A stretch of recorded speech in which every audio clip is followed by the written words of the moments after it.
এইটো ইমান ডাঙৰকৈ চাচি নিজে বহাই পেলাই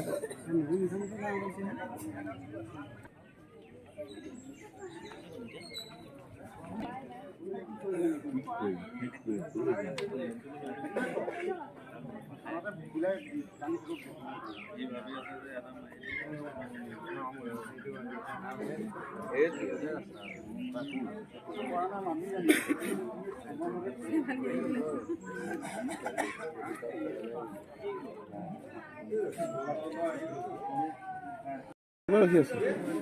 হা ৰাতিয়ে গুচি যাব লাগিছিল কাৰণ তোৰ একো এতিয়া তোৰ কেছ নাই তই এইটো ডুপ্লিকেট কেছত ফচিলি আৰু এতিয়া তই তোৰ গাটো চফা কৰিবই লাগিব কামো নাই এতিয়া একো হেৰিয়ে নাই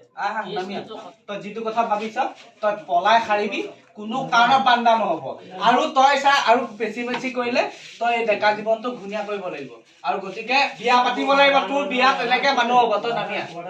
শুনি নহয় এইটো কি আজিকালি নিয়ম তই নাজানো নাই আগৰ যিমান পেণ্ডিং কেছ আছে এতিয়া লগালগ লাগিব তোৰ কথা নহব ন আইনে এতিয়া ব্যৱস্থা কৰি দিলে আইনে ব্যৱস্থা কৰি দিলে এতিয়া তই পুৰণা যিমান কেছ আছে এটা কথাই কৈছো শুন ছাৰ এজন যাব আৰু বাকী আমি যাম ডাইৰেক্ট কোৰ্টত হাজিৰ দিবা ডাইৰেক্ট আজি দিবা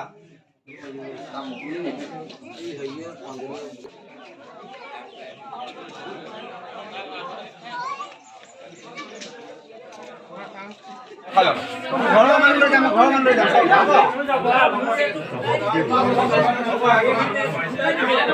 আৰে ঘৰৰ মানুহ লৈ যাম তোৰ হ'ব চাৰিজন ওলা ঘৰৰ মানুহ আমাক গাড়ী